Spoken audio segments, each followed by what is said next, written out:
പൊന്നാനിയിലെ അതിജീവിതയുടെ വീട്ടിൽ രാത്രി നിയമവിരുദ്ധമായി മൊഴി രേഖപ്പെടുത്തിയ പോലീസിന്റെ നീക്കം അഭിഭാഷകൻ ഇന്ന് കോടതിയെ ബോധ്യപ്പെടുത്തും. പരാതിക്കാരിയെ സ്വാധീനിക്കാനും ഭീഷണിപ്പെടുത്തി മൊഴി മാറ്റാനുമാണ് ശ്രമമെന്ന് അഭിഭാഷകൻ കോടതിയെ അറിയിക്കും. അതിജീവിത കോടതിയിൽ നൽകിയ സ്വകാര്യ അന്യായത്തിൽ തീർപ്പുണ്ടാക്കുന്നതിന് മുൻപായിരുന്നു പോലീസിന്റെ മൊഴിയെടുപ്പ്. പരാതി നൽകി 4 ദിവസം കഴിഞ്ഞിട്ടും എഫ്ഐആർ രജിസ്റ്റർ ചെയ്യാത്തതിനെ തുടർന്ന് അതിജീവിത കോടതിയെ സമീപിച്ചിരുന്നു. TV പ്രസാദുണ്ട് വിശദാംശങ്ങളുമായി. TV പ്രസാദ്, ഈ പൊന്നാനിയിലെ അതിജീവിത പോലീസുകാർക്കെതിരെ ഗുരുതരമായ ആരോപണങ്ങളായിരുന്നു ഉന്നയിച്ചിരുന്നത്. അവർക്കെതിരെ പരാതിയും നൽകിയിരുന്നു. പക്ഷെ പരാതി നൽകിയിട്ടും 4 ദിവസമായിട്ടും എഫ്ഐആർ പോലും രജിസ്റ്റർ ചെയ്തിട്ടില്ല.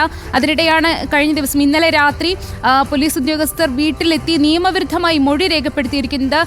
മറ്റു വിശദാംശങ്ങൾ എന്തൊക്കെയാണ്? ഇന്നിപ്പോൾ ഏതായാലും അഭിഭാഷകൻ കോടതിയെ സമീപിക്കുമ്പോൾ ഏതൊക്കെ രീതിയിലുള്ള നീക്കങ്ങളായിരിക്കും അവരുടെ ഭാഗത്തു നിന്നും ഉണ്ടാവുക? TV പ്രസാദ്. ഗുഡ് മോർണിംഗ് തുളസി, ശ്രുതി. ഇന്നലെ രാത്രിയോടുകൂടിയാണ് ഈ സംഭവം ഉണ്ടായത്. അതായത് അതിജീവിത സ്വകാര്യ അന്യായവുമായി കോടതിയെ സമീപിച്ചതിന് പിന്നാലെയായിരുന്നു നിയമവിരുദ്ധമായ നടപടി പോലീസിന്റെ ഭാഗത്തുനിന്ന് ഉണ്ടായത്.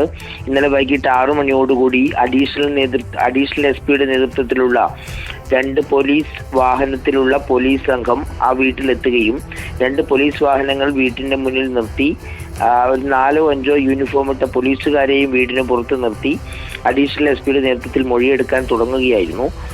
അങ്ങനെയായിരുന്നു രാത്രി 7:30 നമ്മൾ ഈ വിവരം അറിയുകയും അപ്പോൾ തന്നെ വാർത്താ പ്രേക്ഷകരെ അറിയിക്കുകയും ചെയ്ത് വാർത്ത പുറത്തുവിട്ടതിന് പിന്നാലെ ഉടനടി 2 വാഹനങ്ങളും അവിടെ നിന്ന് മാറ്റുകയുണ്ടായി. മാത്രമല്ല അഡീഷണൽ SP അവിടെ നിന്ന് പോകുന്ന സ്ഥിതി ഉണ്ടായി. പിന്നീട് മൊഴിയെടുപ്പ് തുടർന്നു. 3 വനിതാ പോലീസ് ഉദ്യോഗസ്ഥരുടെ നേതൃത്വത്തിലാണ് മൊഴിയെടുപ്പ് തുടർന്നത്. രാത്രി 10 മണിവരെ മൊഴിയെടുപ്പ് പൂർണ്ണമായി നീണ്ടു. ഇതിലുള്ളൊരു ഗുരുതരമായ നിയമപ്രശ്നത്തിൽ ഒന്ന്, ഇങ്ങനെ മൊഴിയെടുക്കാൻ പാടില്ല എന്നുള്ളതാണ് ഇതിൽ ഏറ്റവും പ്രധാനപ്പെട്ട പ്രശ്നം. അതായത് 376 കോഗ്നിസിബിൾ ഒഫൻസ് ആണ്. അങ്ങനെയുള്ള കേസുകളിൽ FIR രജിസ്റ്റർ ചെയ്തതിന് ശേഷം മാത്രമേ അന്വേഷണം ഉൾപ്പെടെയുള്ള നടപടികളിലേക്ക് കടക്കാൻ കഴിയൂ.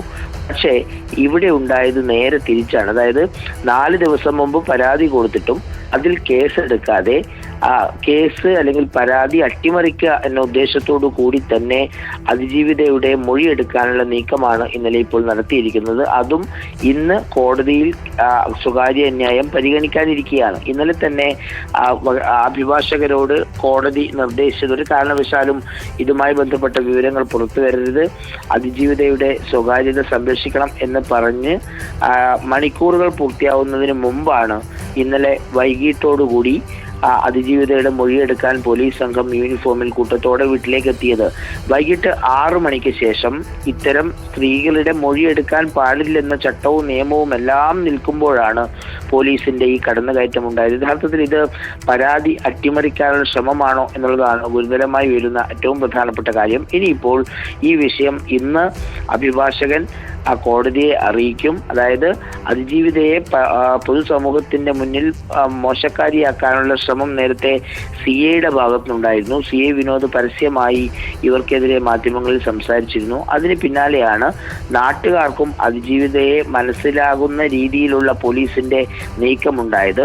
വൈകിട്ട് 6 മണിക്ക് ശേഷം മൊഴിയെടുക്കാൻ പാടില്ലെന്ന ചട്ടങ്ങളെല്ലാം കാറ്റിൽ പറത്തിക്കൊണ്ടാണ് 6 മണിക്ക് ശേഷം അഡീഷണൽ SP നേതൃത്വത്തിലുള്ള പോലീസ് സംഘം അവിടെ എത്തിയത്.